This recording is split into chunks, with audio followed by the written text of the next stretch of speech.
Welcome back, everyone, to a new episode of FF Plus here on the Feelin Film podcast. I'm your host, Aaron White, and this is your outlet for weekly reviews that are simple, short, and spoiler-free. If you're new to the show, just sit back, listen, and enjoy. We'll get into things very shortly. If you're a longtime listener, I'd love to ask for you to please drop us a 5-star review on Apple Podcast. Leave us that rating, leave us some kind words in a review, or drop us a rating on Spotify or whatever podcast app you listen to the show on. Also encouraged is retweeting the heck out of our episodes. If you follow our social media channels on Twitter or on Facebook, would love for you to shout us out, share us with your friends and families who are movie lovers, because that is how we grow the family of listeners here for Feelin Film. Most of all, though, I just hope that you're enjoying the content that we put out for you weekly, and we'd love to chat with you too. So if you want to come talk, you can find all of the links to our social channels in the show notes to each and every episode, so feel free to seek us out. Now, this is an episode that is kind of near and dear to my heart because I've decided to talk about two different movies this week that are both fantasy related. We're talking sword and sorcery, dragons, things like that. I adore this genre. It's something that I don't usually get to talk about on our main show with Patrick because he doesn't like these kind of movies nearly as much as I do. So this is my opportunity to indulge and gush just a bit.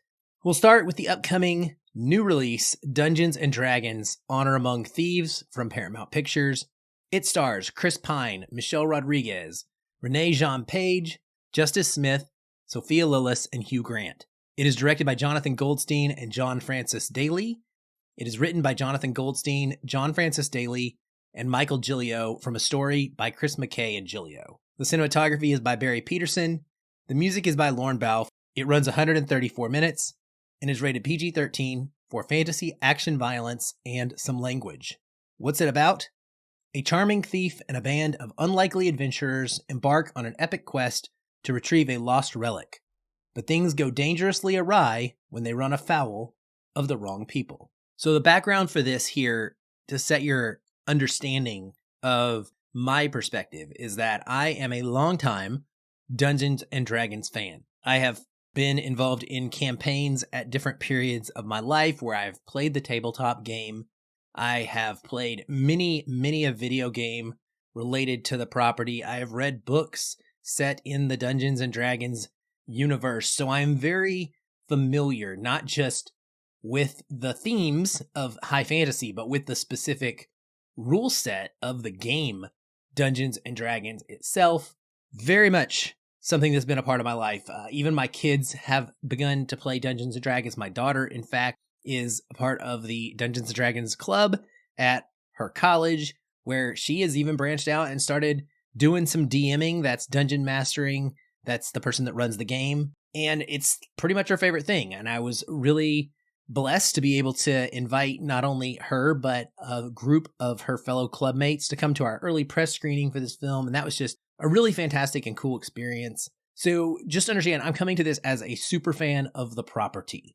The IP for me is special. That doesn't mean that everything that I've experienced within this IP has been good, but I was hopeful. So here's the review. This, to me, truly felt like a cinematic role play of a Dungeons & Dragons campaign, with all the real-life corniness and the constant storytelling pivots that occur included. What do I mean by that? Well, the tone of this film is definitely humorous. It's goofy. It's not meant to be a serious epic in the vein of The Lord of the Rings or Game of Thrones. Yes, there are serious things happening. There is a plot by some dangerous wizards to take over a city, to enslave its people, to turn them into skeletons or monsters of some kind, to kind of be able to, spread evil across the land. And that is generally what is happening in this universe anytime there's a big villain. The characters come together And there's also a pretty emotional little plot line of a father, played by Chris Pine, who is the bard class of our group. And, he is trying to get back to his daughter after he has made a mistake as a thief and gotten himself caught. And so there's some underpinning of a kind of an emotional tale of a man who has lost his wife, who feels guilty about that, who has now become unavailable to his daughter for a few years and is guilty about that. And this mutual relationship he has with a longtime adventuring friend, Michelle Rodriguez, who plays our barbarian, and how they combined want to retrieve his daughter and start a new life. And so it's got that going on as far as I would say a thread that is driving the plot.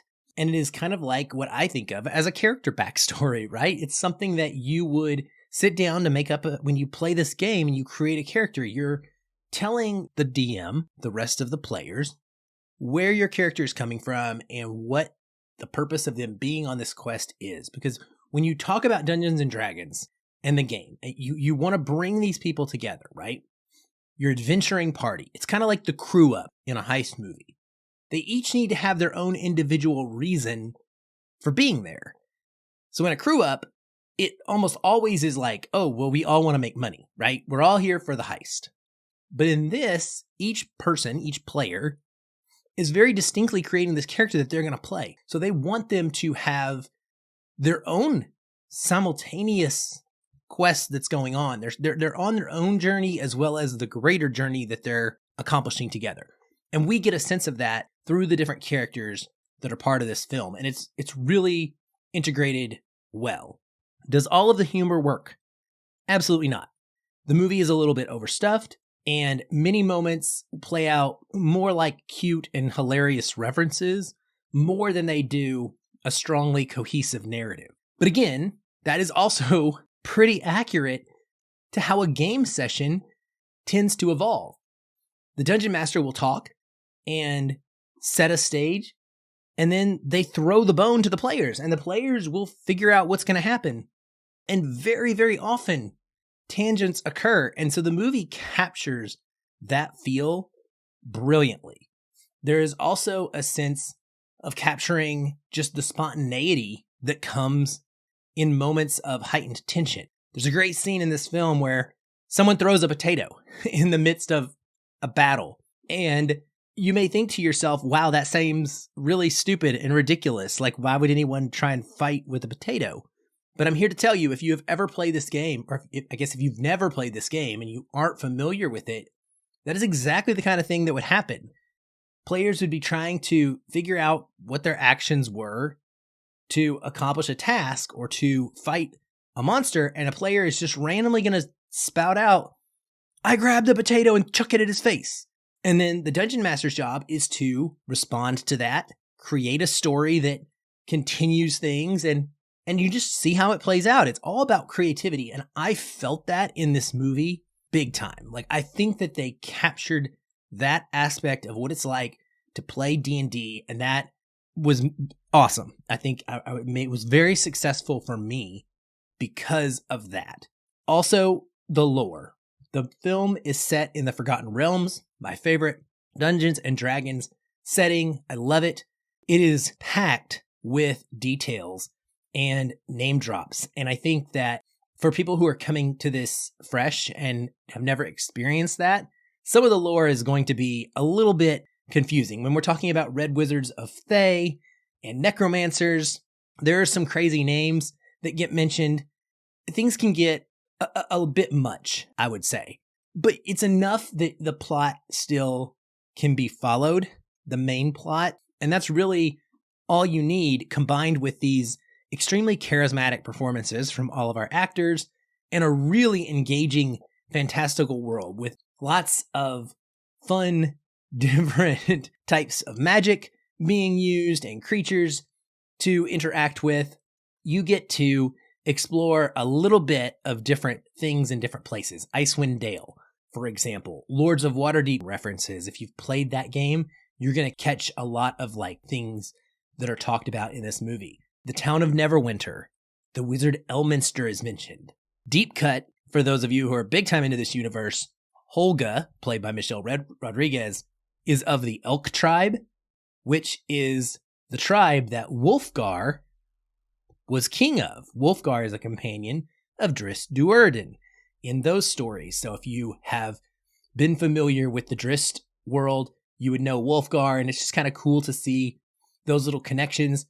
If you know what a mimic is, we get to see one of those. There's displacer beasts, there's gelatinous cubes, there are the Aarakocra bird race. There is a visit to the Underdark, which I felt was a little bit underused, unfortunately. There are no drow, there are no Duragar or Grey Dwarves or Illithids or even talking spiders, but there is something really fun that they react to and have to fight once they're down in the Underdark. The Druid, way that she is portrayed by Sophia Lillis is fantastic. All of the special effects for her transforming into various creatures work great, and I think capture how fun it would be to play a druid and get to do different tasks depending on the different form that you happen to be taking. So I really think that though this is not the perfect Dungeons and Dragons movie, it's a really highly entertaining one that will keep your attention and that feels like it's wearing its heart on its sleeve, and it truly understands what the game is about and is made for players to enjoy. So I think that if you're a veteran, you're going to have an absolute blast with the details and the representation of the Forgotten Realms world and the way that the character archetypes are shown to us that we have come to know and love. If you're new, I think you'll have fun with a silly and engaging and exciting adventure, and ultimately a little bit emotional as well to tug on those heartstrings. So I'm a big fan. Dungeons & Dragons Honor Among Thieves will be in theaters on March 31st, and I just highly recommend that you go see it. I think you want to go see this with a big crowd. If you're someone that has been playing Dungeons & Dragons, you want to go see this with your group. I think that people who have already had these shared experiences in their own worlds around a table together will just have such a blast. I mean, there was a lot of talking going on in the screening. You could hear like little whispering to each other, but it didn't bother me in this movie because it's all excitement. It's like, oh my gosh, did you hear that? Or, oh my gosh, did you see what they just did with this? You know, it's like really just everybody's having such a good time and being so excited and blown away to hear or see these little details that they managed to sneak into this. It's well worth it. And then also be sure you stay for the credits scene because it's a hoot as well. So Dungeons & Dragons, highly recommend it. All right, so the other review I have for you today is of the new home video release of Dragonslayer from 1981. This is also a Paramount Pictures distributed film. It starred Peter MacNicol, Caitlin Clark, Ralph Richardson, John Hallam, Peter Eyre, Sidney Bromley, Chloe Salomon, and Ian McDermott. It was directed by Matthew Robbins, and it was written by Hal Barwood and Matthew Robbins. Had cinematography by Derek Van Lint and music by Alex North. It ran 109 minutes and was rated PG. I guess I shouldn't say that in the past tense. It still is those things. It was about a young wizarding apprentice named Galen, who was sent to kill a dragon, which had been devouring girls from a nearby kingdom. Now, it's a bit of a synopsis is a little unfair. The dragon had been devouring girls from a nearby kingdom because the kingdom had been sending virgin girls to the dragon to appease it and to keep it from destroying their city. A little bit about the movie itself. It manages to feel like an epic sword and sorcery tale at just over an hour and a half, but yet it's also pretty dark for being a Walt Disney production. It's honestly one of my favorite high fantasy flicks of the time period, the early 80s. And despite that, there is not a ton of action. The story is largely about this kingdom trying to deal with one big bad dragon and the ethics of that, the political maneuvering and the oncoming Christian thought that is prevalent in this society during this Middle Ages type of setting. It has this young apprentice who's trying to prove himself a worthy sorcerer and a brave princess. It even has a little bit of a slight, kind of melodramatic romance. It's not just a series of battles, but it builds up to something worth the wait. I wouldn't say the characters themselves are memorable, and that's probably my biggest negative for this movie. But the journey they go on and the things that they experience are definitely something that sticks with you. There is a quest with some combat and magic usage here along the way, though.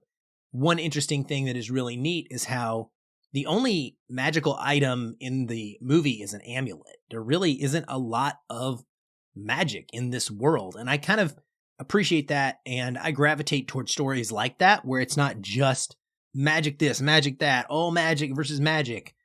It's kind of confined to this very narrow corridor, and the rest of the world is trying to adapt and deal with things in a non-magical way. And so you introduce this one element of the supernatural to it, and it becomes unique and interesting to see how you can kind of marry those two things together. And of course, it's going to ultimately cause conflict with some people as well.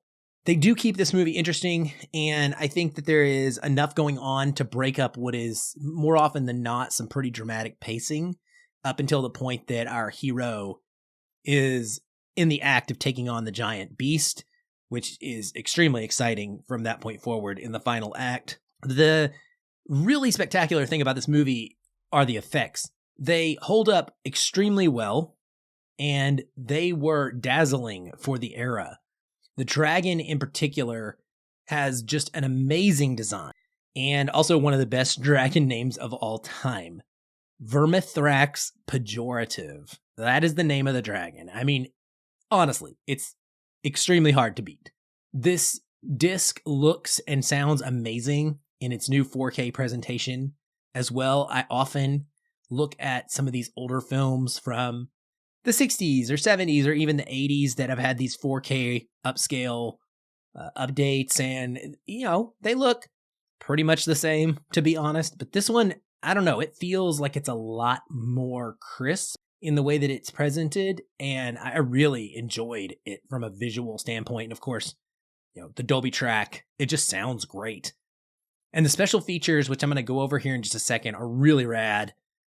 So I think that this is a great movie, and this particular package definitely sold me on it being something worth picking up. Those special features include a commentary by the director Matthew Robbins and Guillermo del Toro. So some backstory, Matthew has actually been a writer for del Toro in the past on some movies, Mimic, Crimson Peak, and Pinocchio. So the two know each other well, and del Toro was a huge fan of this movie. He grew up watching it as a kid. It's one of his favorites, and the commentary track with him is absolutely wonderful.